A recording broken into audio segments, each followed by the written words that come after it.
We're back with another video. Fucking cat. But we had the Knicks and Pacers last night. We had the Timberwolves and Nuggets last night. Today, in this video, I will be talking about the Nuggets versus Timberwolves because I think I like that game more to talk about. So let's talk about it. Mike Conley obviously didn't play yesterday, which I thought was going to be a huge factor in this game, and it was, as we can see. The offense of the Timberwolves looked terrible. The defense didn't look as good as it did in the first two games. Anthony Edwards played not well, not at all. Other than his 7 for 8 from the free throw line, he shot 5 for 15, 1 for 5 from 3. He really didn't get a shot going at all the entire game. Cat started off the game very aggressive. I think that was the one good showing from the Timberwolves in this game was Cat showing off in the first 4 to 5. I think it was basically the whole first quarter, to be honest. And then obviously he went down with that knee injury. He played the entire game, which I was surprised. I thought he was going to be out for the rest of the game. Which, again, like last time with the OG situation, I don't know what his game time status is going to be for game 6. Yeah, game 6. And then we have the Nuggets, which they looked good all around. Jokic doing Jokic things, killing the DPOY of the year, showing him why he shouldn't have won it. Murray doing his thing.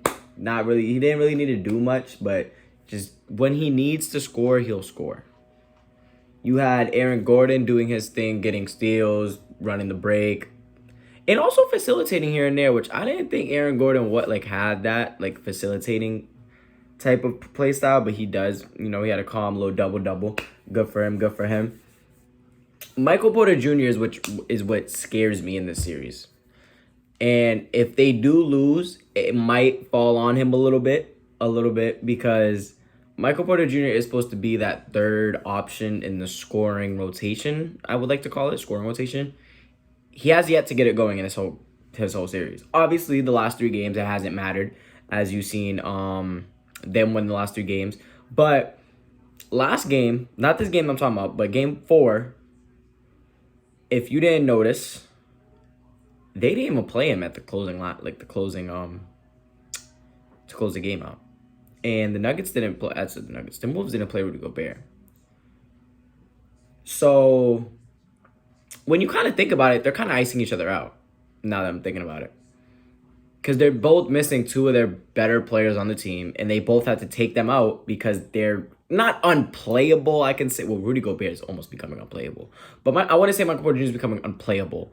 But you want the best situation. The best situation that they're seeing is having Christian Braun finish the game, which I think is going well, very, very well for the Nuggets. I think Christian Braun has been the one bright side on this team, other than the 5 starters. The bench hasn't really been playing good, but Reggie Jackson and Christian Braun have become what I could say a very good option coming off the bench, obviously, because those are their 2 6th and 7th mans.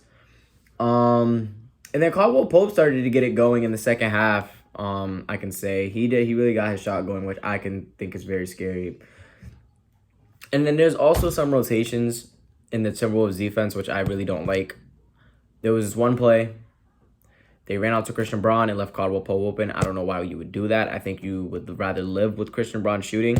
He doesn't really want to take the shot. And when he does, it's not in high efficiency. He shot 1 for 2, 50%. I think we still live with that. You're telling, right?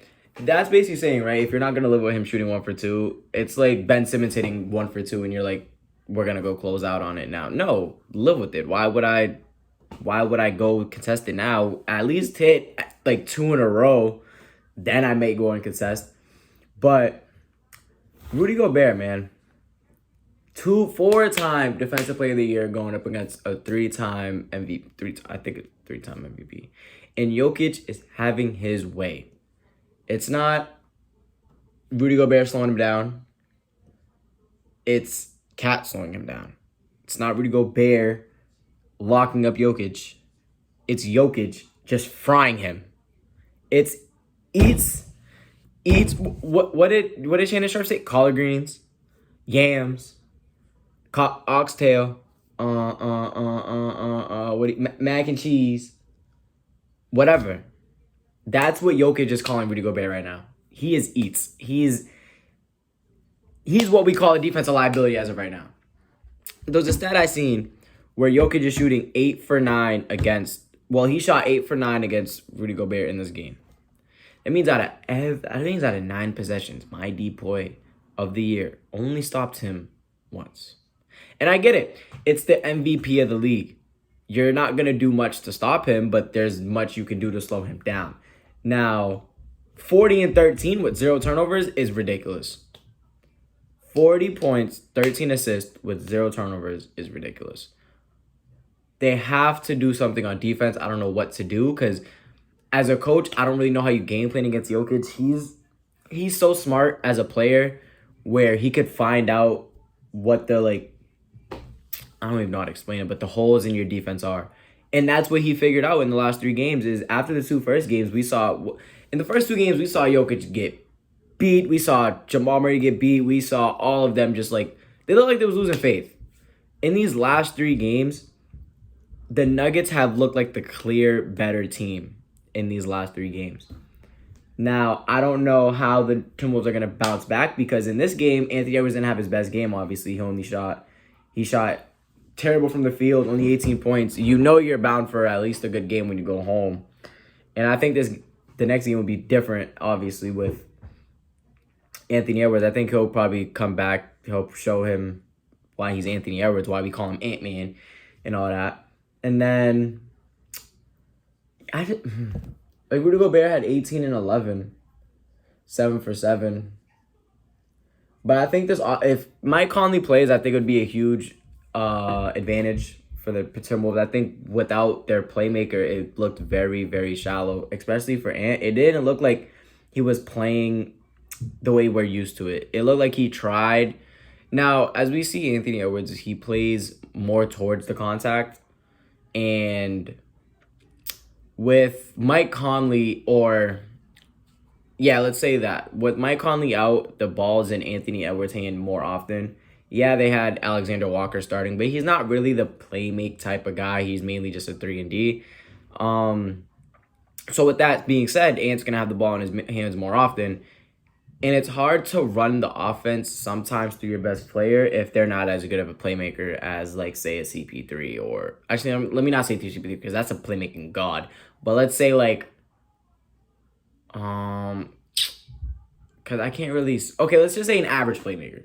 Because almost every time Ant's calling for the screen, he's getting blitzed. And he didn't really know how... It didn't look like he knew how to deal with the situation of being blitzed like that, which...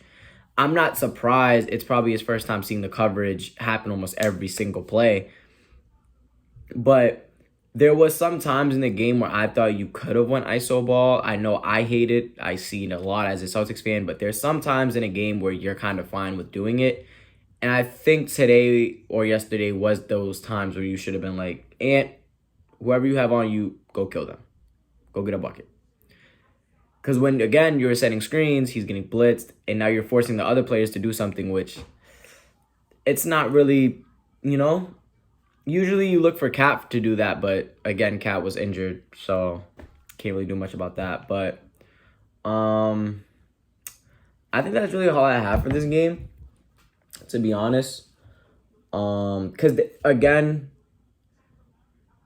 there wasn't really much to watch, really.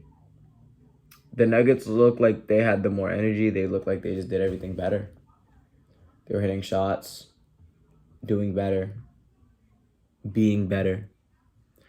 But yeah, I think that's pretty much all I have. The Nuggets, win Game 5, up 3-2.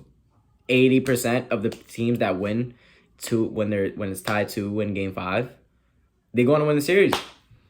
Now, I have Nuggets in 7. I've been sticking with that, so I'm hoping they come out in this series, even though I don't because I think they beat the Celtics. But it is what it is. I'm going to stick with my prediction, and I'm going to let y'all go with this one. See y'all after Game 6.